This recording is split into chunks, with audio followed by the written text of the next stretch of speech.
On today's show, Tesla stuns its critics and posts a pretty good profit. The AAA says all those safety features on cars are driving up repair costs, and why over-the-air updates can help boost sales of electric cars. All that and more coming right up on Autoline Daily.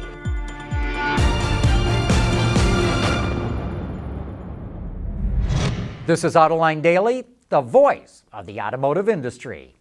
Just as we predicted in yesterday's show, Tesla posted impressive third-quarter financial numbers. Its revenue shot up 128%. Its car sales shot up a jaw-dropping 220%. It posted an operating profit that represents a nearly billion-dollar swing from its loss a year ago, and it posted a net profit that also represents a nearly billion-dollar swing.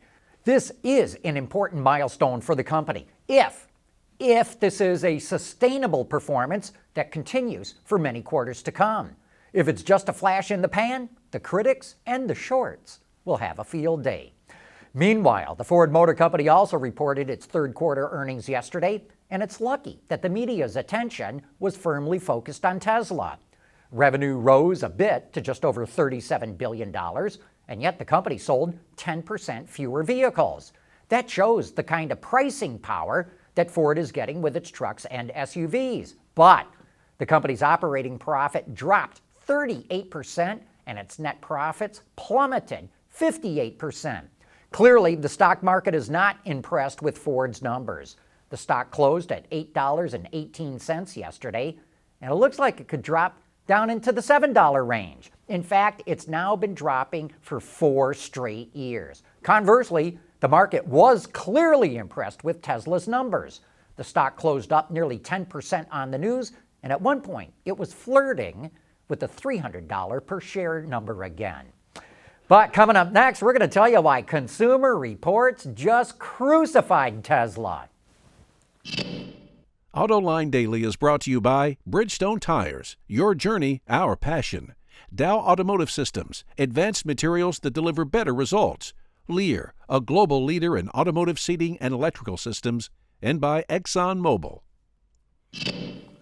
Consumer Reports just released its annual reliability survey, and 12 models on the list, including the Tesla Model S, lost their recommendation. But on the flip side, 16 models earned a buy recommendation. The Model S lost its recommendation because of suspension problems cited by CR members in the survey. The company made air suspension an all-wheel drive standard in 2017. The car's road test remained high compared to other models, but the suspension issues dropped its score. This is not the first time that the Model S lost its recommendation. That happened back in 2015, but Tesla gained it back the following year. While advanced driver assistance technology, ADAS, will help prevent accidents, if the vehicle does get in a minor fender bender, you're going to end up with a hefty repair bill. A new study from the AAA found that vehicles equipped with ADAS technology that are involved in just minor front-end or rear-end collisions have repair bills as high as $5,300. And that's 2.5 times larger than vehicles without those systems. And while that's going to put a dent in your wallet, you may remember it can cost $34,000 to repair the front end of a Kia K900.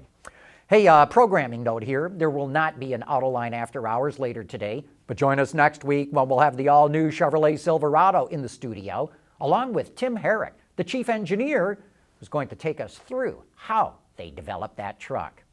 Coming up next, how over-the-air updates can boost sales of electric cars. At Bridgestone, our engineers want to help make sure you're not stuck on the side of the road. Our revolutionary Drive Guard tires are engineered to take a puncture and drive up to 50 miles. Ready to go. Watch our latest Archer demo at BridgestoneTire.com.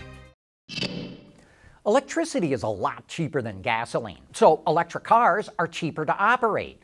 Most people can probably save nearly $700 a year with an EV. So if you keep the car long enough, say 8 to 10 years, you can save thousands, enough to make up for the big sticker price. Problem is, people who buy new cars typically don't keep them that long. they keep them about 5 years. Then they want a new car with all the latest features. And that's why over-the-air updates are critically important for electric cars. That allows an automaker to add new features and improve your car while it's parked in the garage. And that can make owners want to keep it longer. Right now, only Tesla can do that, but every car company is going to have to do it to make electric cars competitive. Wow, here is an interesting development. The German company Gestamp is opening a stamping plant in Japan that will provide hot-stamped body and white panels to Honda. Look, it's almost unheard of for foreign companies to operate automotive factories in Japan, especially those involving something as traditional as stamping. Japan has historically been off-limits to this kind of investment.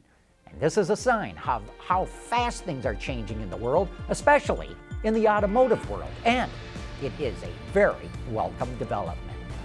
But that brings us to the end of today's report. Thanks for watching, and please join us again tomorrow.